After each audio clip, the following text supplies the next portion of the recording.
ఆకాశం వంగి తొంగి చూస్తుంది, పర్వతం తల కిందికి వంచి చూస్తుంది.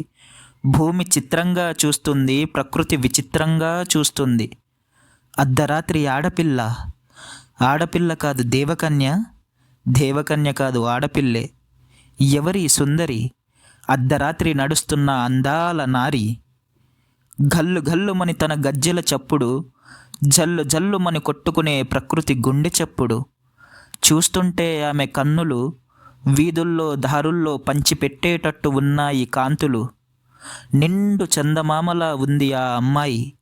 వేల కాని వేలలో ఎవరైనా చూస్తారని భయం లేదా తనకి? అసలు ఎవరి అమ్మాయి? అడిగింది చెట్టు పుట్టకి, పుట్ట అడిగింది పువ్వుకి, పువ్వు అడిగింది గాలికి, గాలి అడిగింది నేలకి, నేల అడిగింది చీకటికి. తను ఎవరో నాకు తెలుసు అని చీకటి చెప్పింది. తన పేరు భారతి. తన బాధలు బాధ్యతలుగా మారాయి. తన అమ్మ అనారోగ్యం తన ఉద్యోగానికి దారితీసింది. తన 10,000తో సంపాదించే 15,000 జీతం తన జీవితంలో తొలగిస్తుందో లేదో కష్టం. పాపం, తన కంటి నిండా కష్టం, తన ఒంటి నిండా కష్టం, తన మనసు నిండా కష్టం, తన వయసు నిండా కష్టం. తను పడేది కష్టం. తన కష్టాన్ని చూసి కష్టంకు కలిగింది కష్టం. అయినా సరే ఎప్పుడూ తను తలవంచలేదు. పరిస్థితులను ధైర్యంగా ఎదుర్కొంటుంది. తన కష్టాన్ని తాను నమ్ముకుంటుంది. ఎప్పటికైనా తను ఓ మంచి స్థాయిలో ఉండాలి అనేదే తన కోరిక. గవర్నమెంట్ జాబ్ తెచ్చుకోవాలి అనేదే తన కల. అందుకే పగలు చదువుకుంటుంది, సాయంత్రం నుంచి రాత్రి వరకు ఇలా ఉద్యోగం చేస్తుంది. మంచి మనసున్న అమ్మాయి అని చీకటి చెప్తుంది. తన కష్టం విని ప్రకృతి కన్నీళ్లు కార్చింది. తన నుదుటి మీదనున్న చెమట చుక్కను గాలి వెళ్ళి తుడిచింది. తన పాదాలకు ముద్దాడి భూమి మురిసిపోతుంది. తన ధైర్యంకి చెట్లు చప్పట్లు కొడుతున్నాయి. ఆడవాళ్ళకి ఎన్నాళ్ళో నుంచో అడ్డంకులు, ఇన్నాళ్ళ కన్నా ధైర్యంగా నడవగలుగుతున్నారు. ఆ స్వాతంత్రం దక్కించుకున్నారు. అది చూసి ప్రకృతి చీకటి కూడా ఆనందపడుతున్నాయి. కానీ దక్కదు, దొరకదు, దొరకనివ్వరు. వాళ్ళు ఆనందపడే లోపే ఓ 7 మగవాళ్ళు ఆ అమ్మాయి వెంటపడ్డారు. చేతులు వేస్తున్నారు, ఏడిపిస్తున్నారు, ఆమెపై దాడి చేయడం మొదలుపెట్టారు. అది చూసి ప్రకృతికి చీకటికి ఆవేశం ముంచెత్తుకొచ్చింది. హోరుగాలి వీచింది, జడివాన కురిసింది, ఉరుములతో మెరుపులతో అడ్డుకుంది.